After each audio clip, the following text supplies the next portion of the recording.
Hello and welcome. I am Ana and this is a new episode of Project Co, the podcast channel of Efecto Colibrí. A channel inspired by words that start with co, community, consciousness, co-creation, co-evolution, and of course, Colibrí, which in Spanish means hummingbird. We have honest conversations with change makers to explore mindsets and initiatives for positive change. The stories we tell and the stories we listen to have the power to regenerate our perception of ourselves and others. Stories regenerate. This is why at Efecto Colibrí we produce and distribute podcast content to inspire you to create a just, equitable and regenerative reality for all. Discover more at www.efectocolibri.com. How can money contribute to creating a more diverse and regenerative world? A lot of the impact depends on the values that drive the people managing capital. Today, I have the pleasure of introducing you to María Tapia, co-managing partner at Earthstar Investments, a firm dedicated to fostering diversity, equity, and inclusion while supporting scalable tech startups across Europe. These startups tackle complex social and environmental challenges, providing innovative solutions through technology. With over 2 decades of experience, María has managed $275 million in impact funds and attracted more than $1 billion in private investments. Her visionary approach not only transforms the venture capital sector, but also proves that investing with values creates a global and regenerative impact.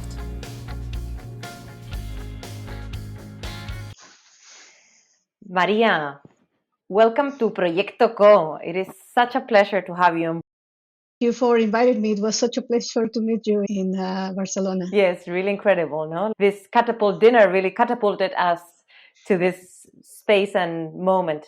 Yes, it's a great community.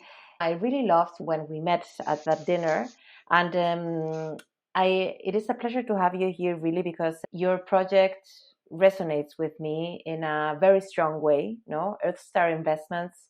You have this incredible motto, which I find extremely attractive, which is powering diversity, scaling tech. Can you please tell us a little bit more about Earthstar Investments? Sure. So I co-founded Earthstar Investments 2 years ago with my partner Reka. She's from Hungary. And we used to work together in another NGO here in the Netherlands. And meaning the story between her and I is similar in a way in terms of finding a place for women to speak up and to do good for the planet. We were working in this organization that was managed by all male, and although there were women working in this organization, we were delegated not to speak out really, and we both felt that even though the organization was doing a lot of impact, particularly in Africa and in Southeast Asia, the way this organization worked didn't resonate with what we really wanted to do, that it was actually making happen and making them happen very fast because there's a climate crisis there. And if things get approved in a very diplomatic way in terms of following what development institutions model works, that it takes a long time for them to approve projects, this climate action is not going to happen at the time that needs to happen. And having women to speak out also was not something that at that institution we were able to do. And we both are very opinionated women. So we decided that if we wanted to make the change happen, you have to do it on your own. And we decided to quit our jobs and set up this investment. For me, it was difficult to convince her that setting an investment firm was something that we should do because she was not in the investment space. It was the first time for her. But she was already connected with the entrepreneurship ecosystem in Europe. She was a founder. That is a fantastic compliment, no? You come from the investment side, and she was an entrepreneur. That's just wanted to point it out, no, for our audience to know how to choose a co-founder. What else could you share about how you complement each other? There's an age difference between her and I. So I'm Generation X, and she's a millennial. So age difference was a big thing. Culturally speaking, I'm Mexican. She's from Hungary, and we are based in Rotterdam in the Netherlands. So culturally speaking, we are immigrants in a country, women, and in a space that she was not familiar to be working at. And I was also coming to an ecosystem that it was new for me, which is Europe. So I think all these combinations were also very exciting for both of us to come into this journey. And we set up the firm with the purpose of doing investments in early startups, in technologies that are being developed for the good of the environment. But those startups need to have a special thing, which is a part of diversity, equity, and inclusion. Diversity, equity, and inclusion. Can you please explain what that means? So it's just a matter of finding those startups that from the beginning they start with diverse teams. Obviously, we love to support female founders, but also we like to support those minorities to succeed in their dream of developing technologies for the best of humanity, to bring something positive for the environment. So for us, that was the special thing of putting together an investment firm that on one hand, we were going to invest in climate, but on the other hand, we're going to invest in this diversity space and inclusion space. So I think these two combinations is what makes Airstart our dream that is coming to realize. I love it. I love it because at the end, it all started that you were experimenting discrimination somehow, no, or being silenced, or you were experimented in your own skin. When I talk to entrepreneurs and also going through acceleration processes, this is something that they generally tell us, no, that you need to be like very familiar, very close to the problem that you're trying to solve, and having experimented it in your own skin then makes it even stronger. No, it's a stronger case for when you build also your solution. So I think it's very interesting. I would like to go deeper into what you were saying, no, that things were going slowly and you were being silenced. No, how did you experiment it, like being silenced? Because you're senior, you have a lot of bunch of experience. Please, you can also elaborate on all the experience that you bring with you, and it has to be like it's like it's like a joke, no, to still being silenced. I think in my case, I come from an industry. I started my career in financial markets. So in an industry that 25 years ago was completely male dominated, if you can say that. I remember going to meetings, my first meetings with my first job, and it was a room full of men, and me being the only woman. And sometimes they would think that I was just the junior taking notes and not actually the lead of the project. So it happened to me 25 years ago, and it's still happening to me at this point, even after 25 years. So the fact that the financial system has been there for decades and hasn't changed in the last 25 years, this is something to be worried about. Of course, it has changed in a way that you can see very successful women in the financial industry and in being CEOs of banks or being CEOs of investment firms, very prestigious investment firms. But these women have also sacrificed a lot to get there. And I don't think that just by being a female, you need to sacrifice to be successful. It's just that you just need to be treated in an equal way in equal circumstances. And that comes from the institution, how the institution builds its corporate culture, and it builds how is being brought into the organization, into the DNA of an organization. So more and more companies are integrating this diversity and inclusion and equality in the way they treat their employees. I have been constantly fighting for this for my last 25 years and being able to grow in different organizations. Uh, but the fact that even after 25 years in Europe, an investment firm be able to raise our first fund, it's so difficult being two females trying to raise a fund for the first time. You can see how certain investors, they seem like they don't want even to want to speak about it.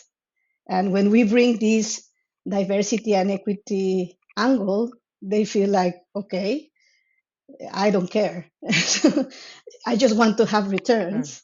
And for us also, this is not the type of partners we want to partner with. So it goes again that after 25 years, even in Europe, you can find these dynamics. And there's statistic out there when it shows that only 3% of the flows that go to private equity, only 3% are managed by women. Oh, wow.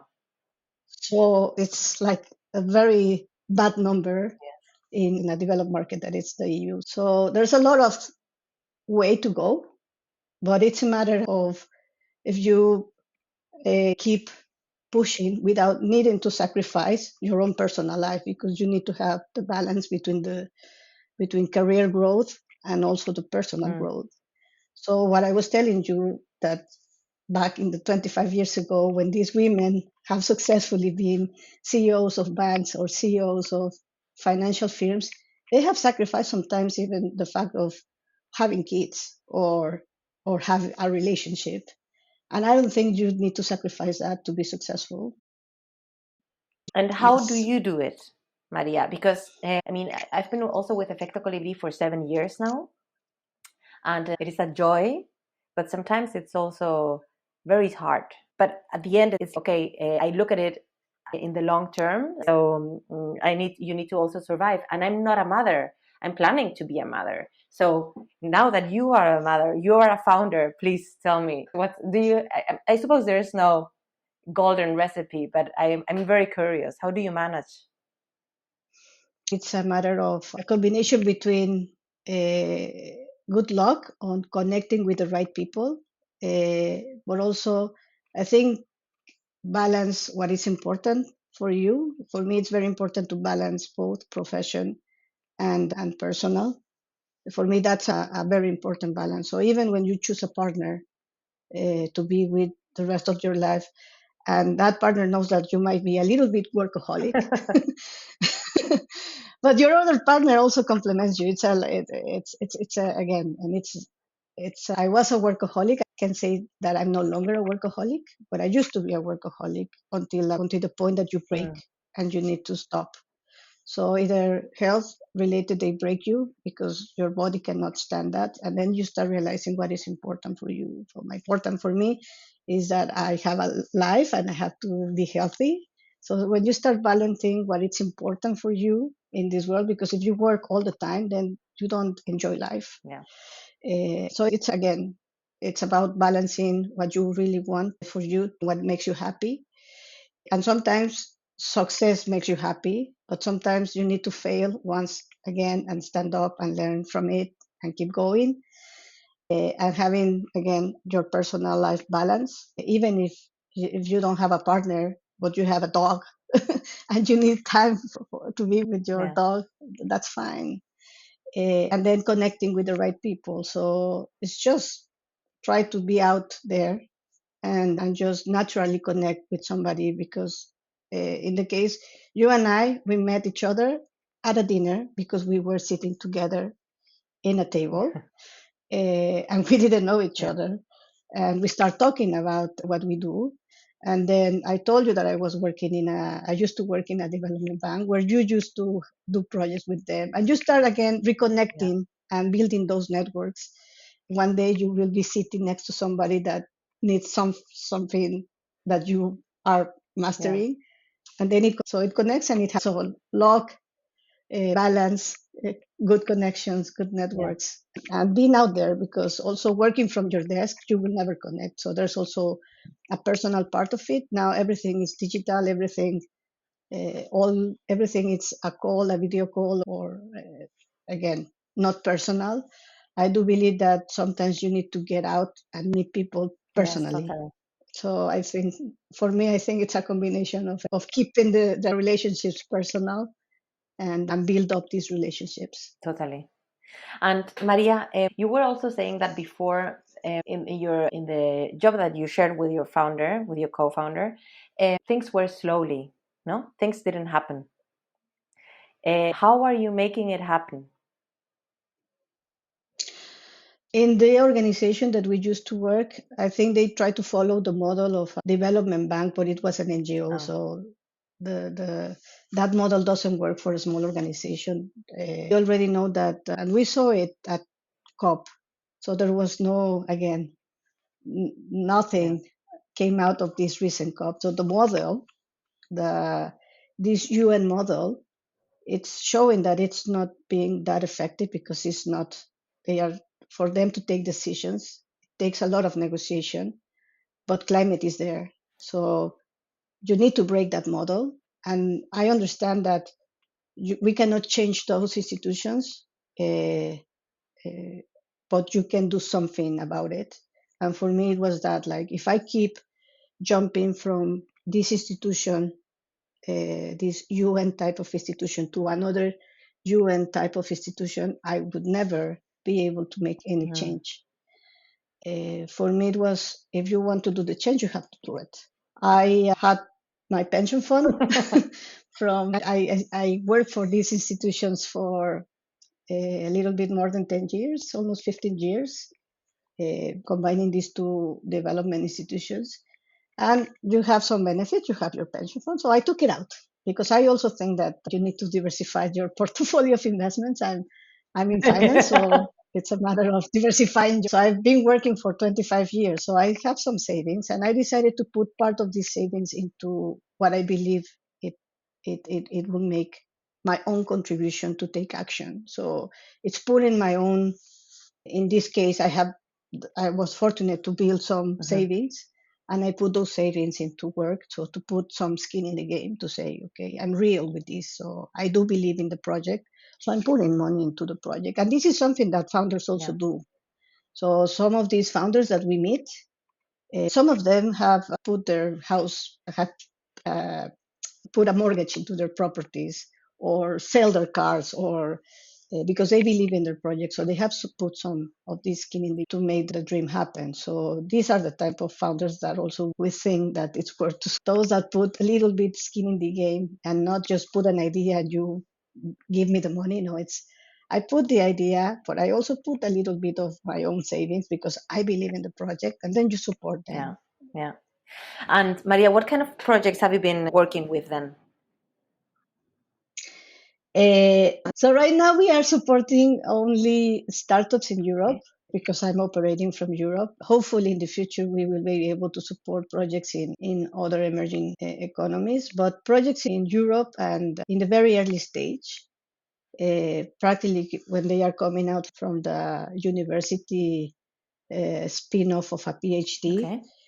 They are developing a technology that will be able to disrupt the market or the sector they operate in a positive climate way. What do I mean with this? Basically, we're investing in technologies that will be able to tackle the climate crisis. We're starting in the food industry. So we're starting to invest in technologies that will remove greenhouse gas emissions from the agriculture sector. So instead of, for example, in the protein space, instead of animal protein, we are replacing this animal protein with either plant-based protein, or with fungi, or fermentation, or even with cell cultivation. The objective is that they reduce the carbon footprint of the food industry, particularly in the agriculture sector. Wow. That's interesting. How would it work? So these type of companies, what they are doing is an ingredient, Okay, an ingredient that is basically protein that comes either from or from fungi. okay, End product is being developed by uh, another food company, another food manufacturer that will be able to either put out their a, a hamburger patty, okay. and that was the first generation of alternative protein, and the Beyond Meat example that actually is it's an example of a company that grew a lot and then it went down after they went out into the Oh, market okay. into the Yeah, market.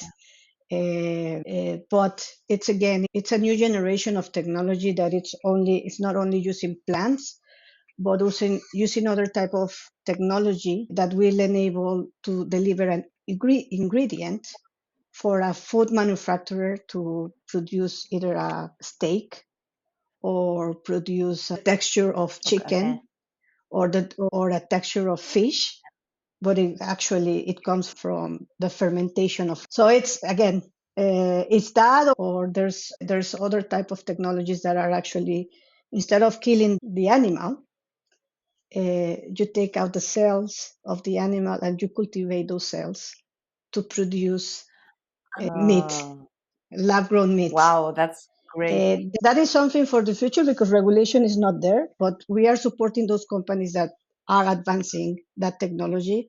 And when regulation is ready, obviously these companies will be valued at a higher valuation because we right now know that there will not be enough protein for to feed the whole. So you better start developing alternative proteins to be able to feed the whole population of Yeah, the world. that's fantastic. That's fantastic. So super interesting. Let me know, please, when they're out and when regulation is already there. If or not, I will find them in the supermarket and I'll let you, Maria. Yeah. That's great. That's fantastic. And what other examples do you have? So these are examples on producing proteins, an alternative way to produce proteins, but we are also looking at other ways, still in the food industry, of how to make crops more resilient to climate impact. So this is about editing the DNA of a cell of a crop to make it more resilient Oh, to wow. changes in temperature. Again, this is very deep Yeah, tech, yeah. what it's called. It's deep technology, and it's being developed right now. And it's again about how to start editing the cells in a way that they can Oh, resist wow. changes in temperature. But we can also see that in materials. So how can you develop a material that is not using plastic, but you can have the same texture as plastic? Okay. There are certain foods in the supermarket, and it is about packaging, that you will see that nobody will buy anything that they cannot look in Yeah, through the package, right? Because you want to see what you're yeah, buying. So sometimes certain even meat and everything comes in this white yeah. plastic. So let's remove that. Let's remove the plastic and let's use a plant-based transparent film that has the same texture as plastic. Or I'll give you another example, and this is about taking away plastic pollution from the oceans, the elimination of plastics. And an example is you have in your laundry machine the pots Yeah, that you only put a pot, but that's yeah. microplastic. So at the end of the day, this plastic it disintegrates, right? And those microplastics they are going to. So these companies are developing these alternative plastics, and they can use again. These are plant-based plastics. They are developing the technology to eliminate this, even the coating of the, or meaning the applications of materials is it's huge, Same. no? So That's great. That's great. Really, okay. It's not very often that I have a lot of aha moments when it comes to entrepreneurship, and now you're blowing my mind. So it's really cool. Really cool. the thing is that everybody that is saying that most of the climate funds that are out there, they are more traditional climate funds and they are investing a lot of energy. There's a lot of resources for energy, and the energy transition.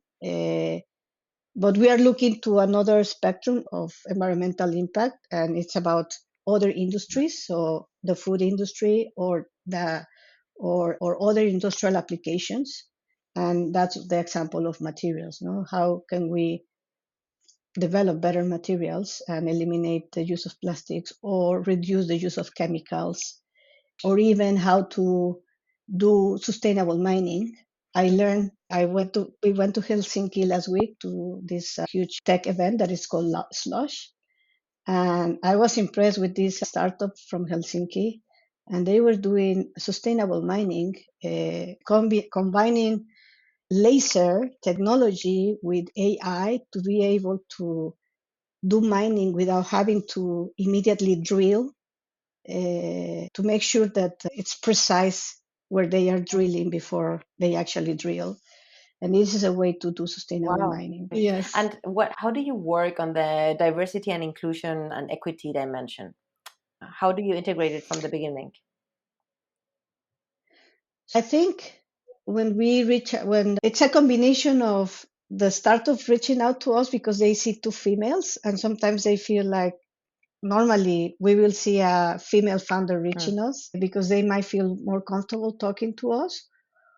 Again, it's just a matter that if we are presented with an investment opportunity, and the first things that we ask about the team, because normally it's a guy or two guys pitching to us, and we ask, so how is your team looks like in terms of diversity? How many women you have here, or how many minorities you have in your team, or what do you think about that? Just simple question.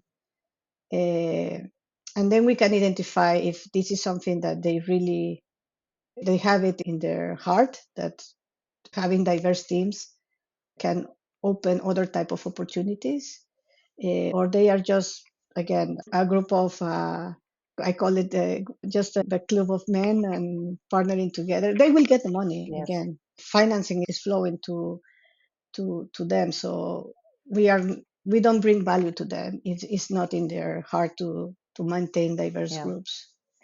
See, and how it looks like very a strong struggle, no, like a difficult fight somehow, no, because you were saying in Europe there's 3% only of the money flowing to female founders, and you as a female and diversity oriented fund, no, are struggling also to get the money, to get the funds. So it's which can you give us like some insights into how your process has been and how you have learned to identify those right partners so that you don't lose time and energy, because it seems like an impossible fight, really, Maria, what you went into.